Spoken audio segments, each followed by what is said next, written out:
Heart on skill centre 151 near Chhotu Ram Chowk above Central Bank of India Gohana.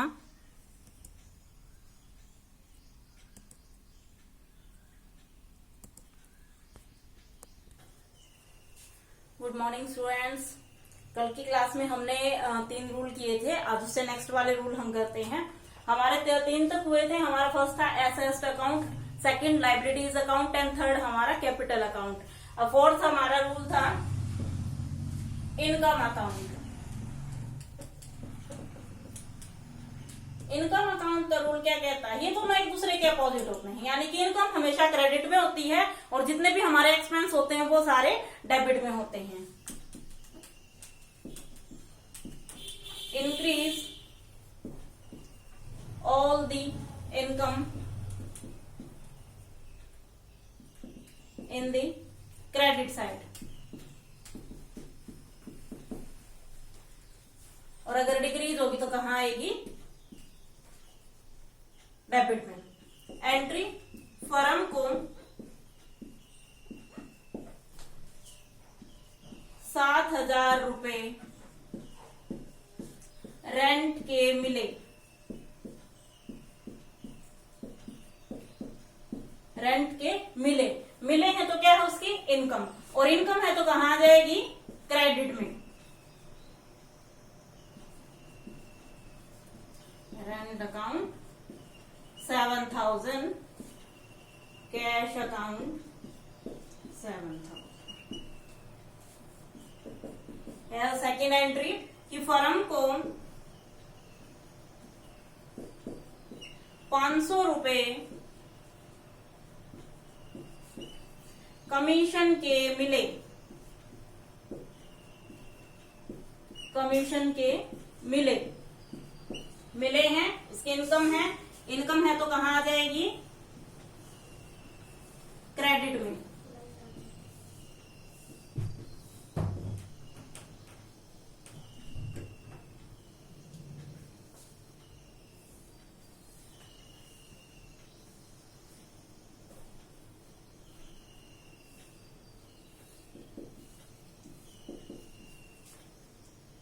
₹500 cash account 500। तो ये था income account का rule students, कि हमारी जब भी इनकम बढ़ेगी तो नॉर्मल आपने बस सीधा याद रखना, खर्चे हमेशा डेबिट में होते हैं, इनकम हमेशा क्रेडिट में होती है।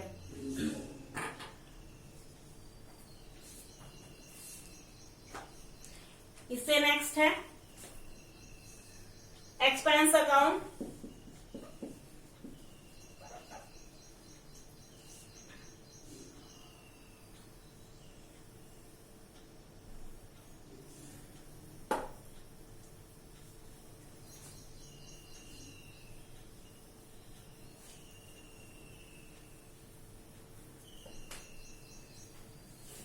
एक्सपेंस अकाउंट का रूल कि जब भी हमारे एक्सपेंस बढ़ेंगे, इंक्रीज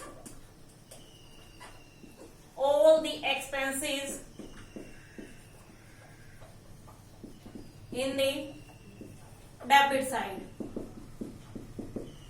और अगर वो घटेंगे तो इस साइड। एंट्री रहती कि फर्म ने 1,500 रुपए का पेट्रोल डलवाया।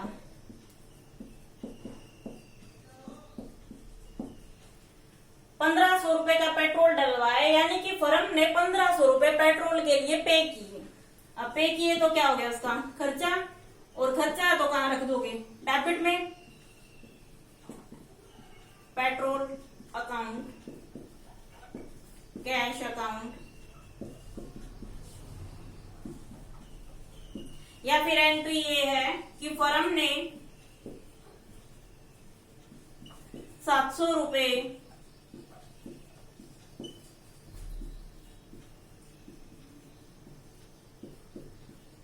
इंटरेस्ट के दिए।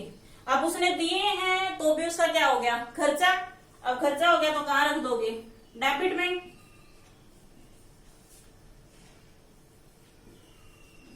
Interest account, cash account,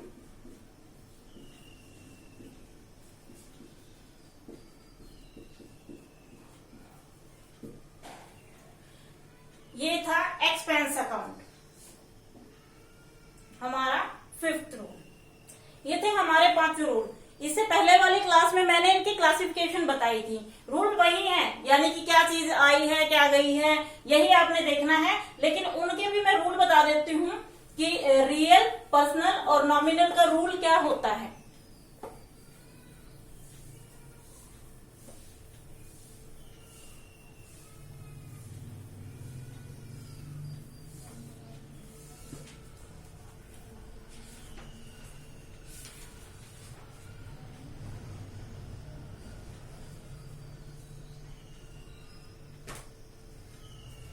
first है personal account.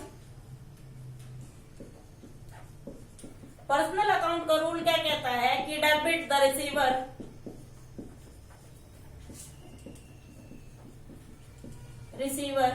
And credit the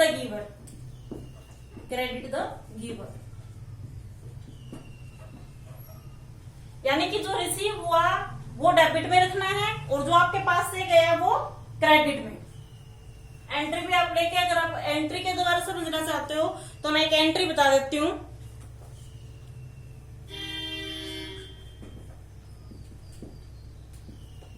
firm ने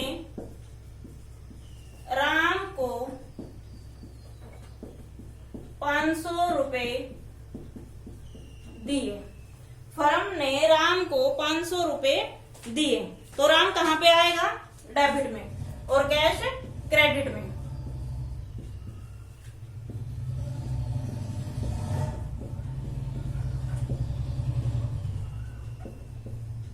अब आप कहोगे कि राम क्रेडिट में कैसे, राम डेबिट में कैसे है और कैश क्रेडिट में? क्योंकि रूल यही कहता है कि डेबिट द रिसीव, इसको रिसीव हुआ उसको डेबिट में रख दो और जो आपके पास से गया वो क्रेडिट में रख दो।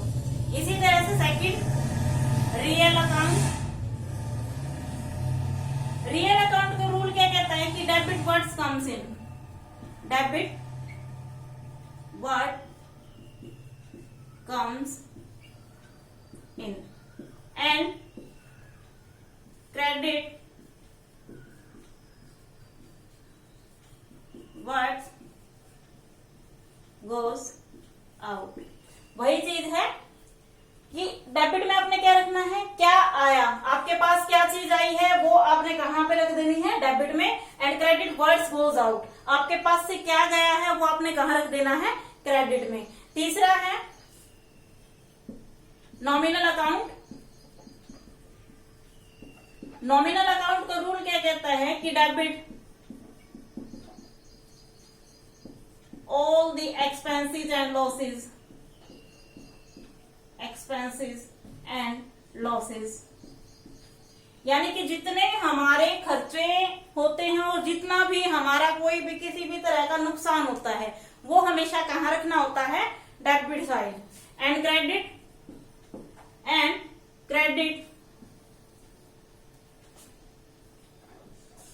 credit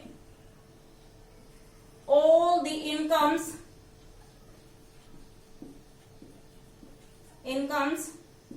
and gains।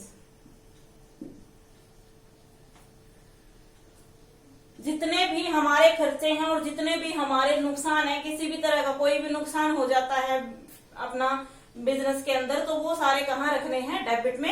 And credit all the incomes and gain, जितनी भी हमारी इनकम होती है या जितने भी हमारे फायदे होते हैं वो सारे कहाँ रखने हैं? क्रेडिट में। तो स्टूडेंट्स आज हमारे रूल कंप्लीट हो गए हैं।